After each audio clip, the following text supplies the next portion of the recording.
Hello，14岁的李玉东，但讲故事的时候是13岁的李玉东。然后这次我生日的拍摄要去我老家无锡，然后主题又是童年，就想借个机会给大家讲一下我小时候的故事，让你们多了解了解。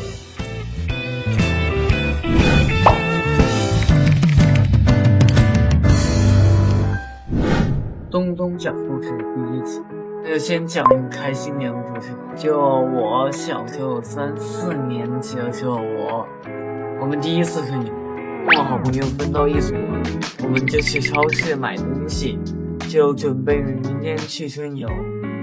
猜猜我买了些啥？买了些零食，还买了超大西瓜，当时花了我100多，很贵。第二天我们春游的时候，我们分组在吃东西，然后我爸妈就把西瓜切过来给我们端过来了，就很贵。然后差不多我们班的人全部都吃到了。开心的这个点呢，就是大家都夸我这西瓜买得好，所以呢很自豪很开心啊。但也是第一次春游，所以印象很深刻。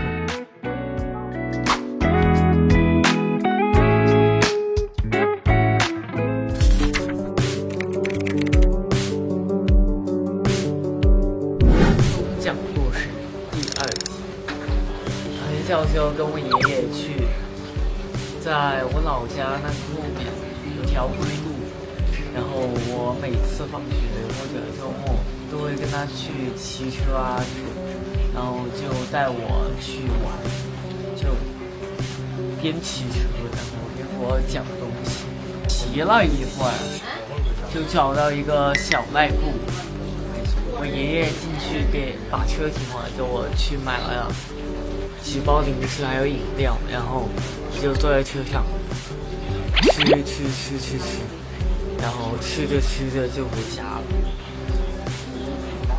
当时就很开心啊，因为还小，为了有了一包零食就非常开心。但现在不会了，因为自己能买。为什么是开心的事呢？因为当时很小嘛，也是一个非常小的事儿，然后就因为跟我爷爷在一起就非常开心了。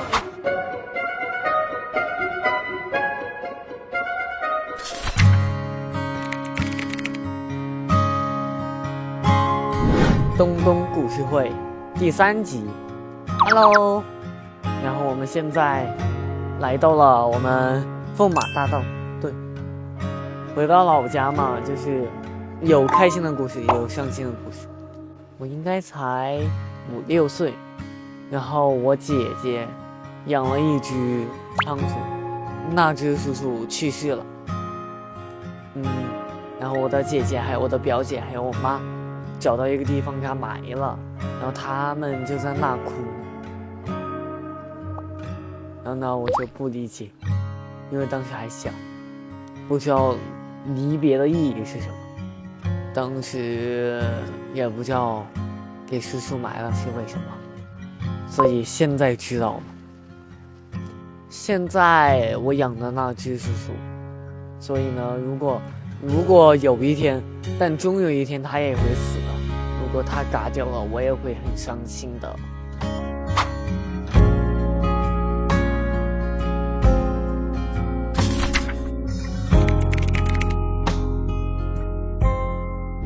东东讲故事第4集 Hello， 第4个伤感的故事是我爷爷的去世。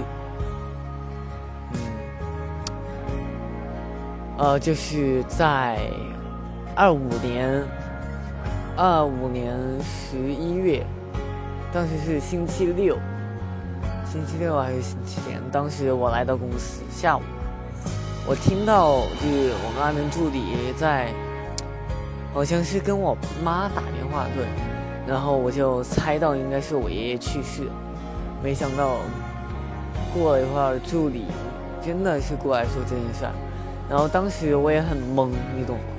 我很懵，因为因为当时，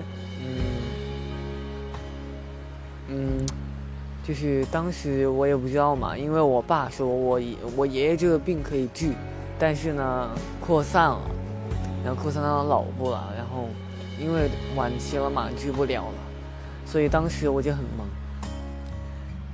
晚上回家了嘛，回老家了，因为当时也没见到我爷爷的最后一面，因为说的太晚了，我来的也太晚。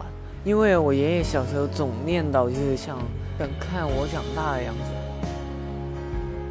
然后呢，虽然现在也是长大了，但是他说要陪伴我到成年的时候。因为我小时候也想让他长寿，就天天在那说，爷爷，你一定要活到90岁。对，我现在怎么说呢？我觉得，我现在其实也不敢相信我爷爷走了，因为人离去了这段时间总有个过渡期嘛。还是走不出去吧。但是呢，就是今年过年我回来，给我爷爷烧了很多纸钱，然后我每年也会来看他。对，就不要担心我啊，因为当时我爷爷就是扩散到脑部的时候，他还在念我的名字，就是当时我也在旁边，就非常伤心啊，我要哭了。他扩散到脑部了，就会胡言乱语，就记不清谁是谁。然后我去跟他说我是李玉东，然后他还听不清。然后有段时间就是过了几个小时后，然后他又听得清了，然后我就跟他说，但是他也不回我。他听得清，他了一声，很小声的了一声，他答应我。生离死别也是很正常，毕竟也是我成长需要越过最大的，应该是。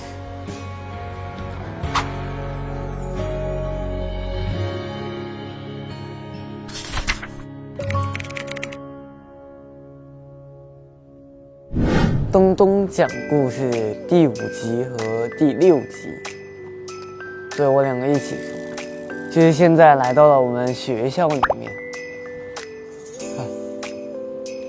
既然都来到小学，那我要不讲一些我小学的事情吧。就是在我小学3、4年级的时候，当过一段时间劳动委员，觉得劳动委员可以帮助班级少扣分嘛。然后当时我打扫的时候，我安排他们打扫，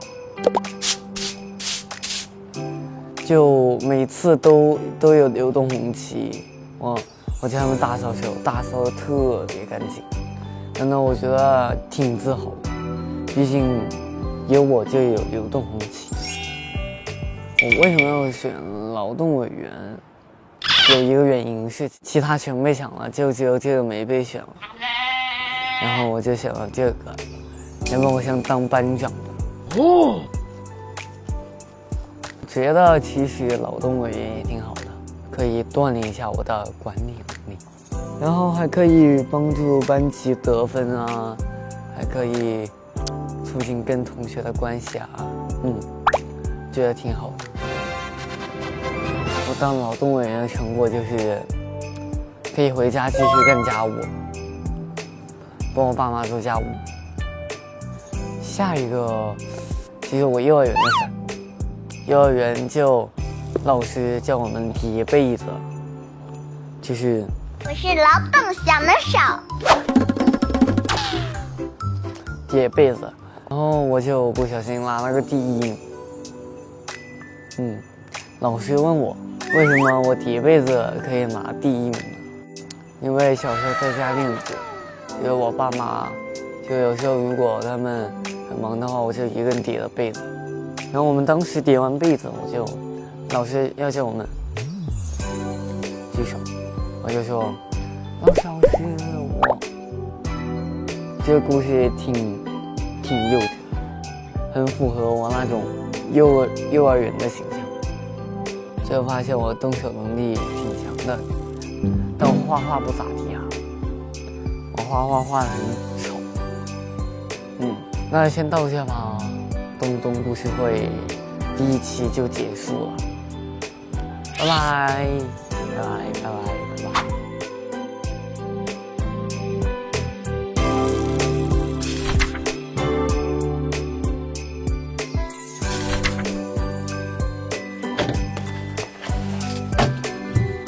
Hello， 大家好，我是李玉东。然后这次故事会就结束啦，结束是结束了，但是呢，这一年里肯定又会发生更多新的事儿。然后我也会每一年给大家讲新的故事，希望这个故事会可以以这种方式延续下去。拜拜。嘟嘟嘟嘟嘟嘟嘟嘟嘟嘟嘟嘟嘟嘟嘟嘟嘟。